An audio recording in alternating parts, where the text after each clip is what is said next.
What's your views on Cactus Jack? He worked for you. Oh, yeah, he's great. Is that the one that's Mankind? Yeah. That son has no personal regard for his own body. Right.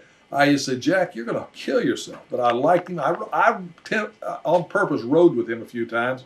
I wanted to see what was in that head of his. And I was amazed. This guy's got a mind that's challenging. I'd like to spend more time with him. Jack, all he ever tried to do is see how he could take it to the next level. And that's the kind of guys you want. He wrote about you in his book. He said he worked a match with you. Did he? Yeah. You did something in Titan when you went to Titan. Well, I think it was here quick. When I came back. Yeah. And I didn't know it was going to happen, that silly ass Jack and them.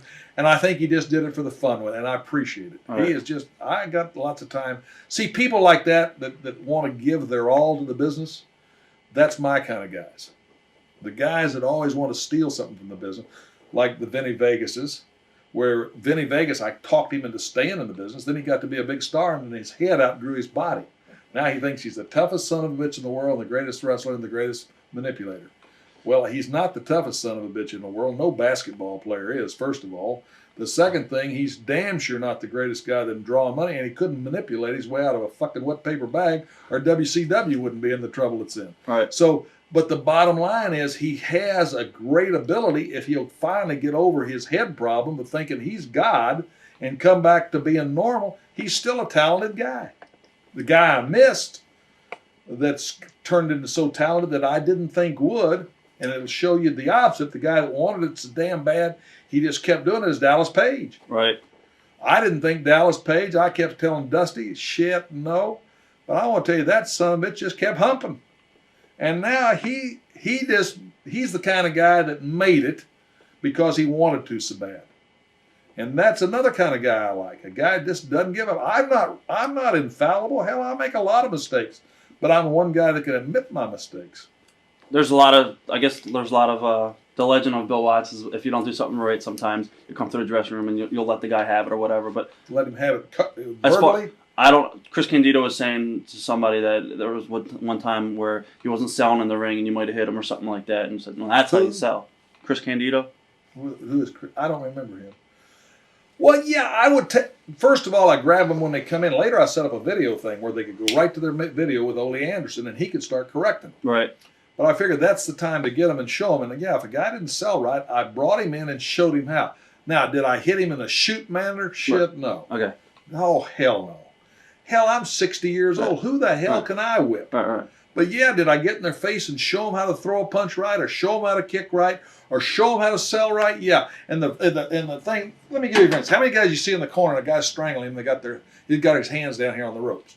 Now you stop and think, if a son of a bitch is strangling you, where's your hands going to be? Up there trying to get his hands off. Right.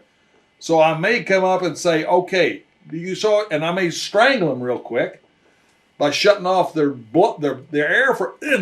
Now that's how you do it. Right. Now they remember that. But the bottom line, I was 55 years old when I was at WC. Who the shit can a 55-year-old guy whip? Right. So I mean, no, I didn't intimidate anybody physically. Maybe with my passion.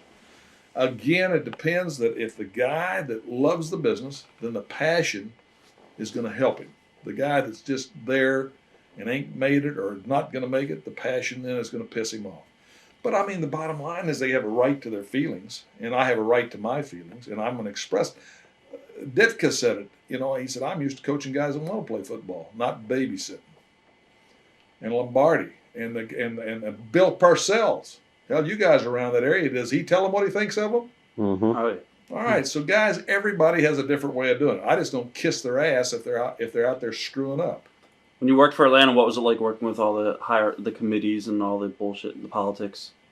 Bullshit. Right. Time consuming, wasted time, and then they'd spend money that was unbelievable, and you'd have to have. I finally thought they ought to just have the fucking booking committee down there where they have Talk Back Live and have everybody in it. Right. But that's what they wanted, so I just knew I wasn't going to be there long. I held on because, the first job they wanted me to do was fire Dusty. Instead, I walked in and said, I'm here, I'm your boss. My first job is to fire you. Can we work together, Dream?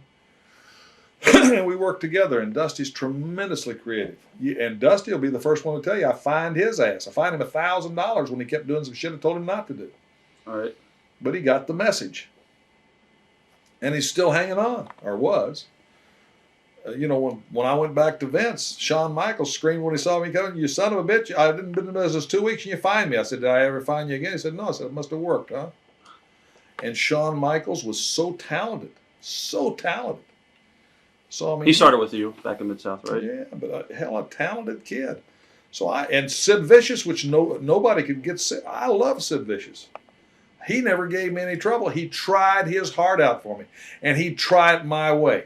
I can't argue that. Vinnie Vegas did too. Right. Before he got such a melon head, I said, "Stay in the business. Don't quit." What if he'd have quit? I talked him into staying in the business when I was at WCW. And let me show you where I really measure the guy. My own son, he won't book. Now, I kept him in the business where he's made millions, right. And he won't book my own son. I don't give a shit if you're booking my son as a job guy. I'll tell you another guy. Paul Orndorff was broke, and I got him back in WCW, and he still got his fucking job. And Paul Orndorff knocked my son and said there was no value to the guy that was booking him.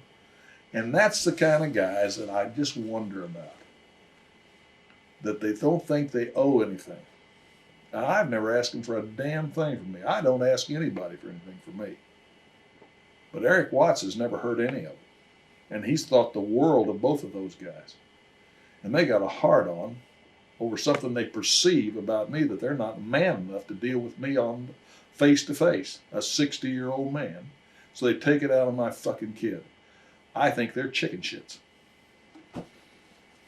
All right. I got let's see. WCW, getting back to what exactly happened there as far as you... Bill Shaw is such a subversive kind of guy. You ever get out there where you feel that, like I say, I don't mind the arrows that are shot head on. You always got those when you're dealing with anything. It's the ones in your back. They're getting shot in by the guys that are supposed to be working with you. Right. I never felt that Bill Shaw was anything but a subversive. He's a typical human resources. He was head of human resources, and this was under him. And you couldn't get to Ted to tell Ted, hey, he's the problem. Bob Dew was a dynamite guy, but Bob at that time was running a little bit too hard and not able to put in all the time he needed to put. But still, Bob Dew saw it and was a good guy and was supportive. I couldn't fire the accountant. He was a piece of shit. But the funny thing about him, I finally at least got his respect, and he started realizing what we were doing. And I thought we ended up okay, but you couldn't get rid of the jerks. The corporate. Yeah, look at Eric Bischoff. I at least got his contract completed for him.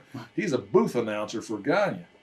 And then he got into, but he's a perfect corporate guy. All right. So all these guys are going up and crying to Bill Shaw and zinging me instead of getting their ass in and shoveling and going. So, it just got to the point where, first of all, I didn't need it. And if I had needed it, I quit. They didn't fire my ass. I quit. Watch thousands of exclusive shoot interviews right now on TitleMatchNetwork.com.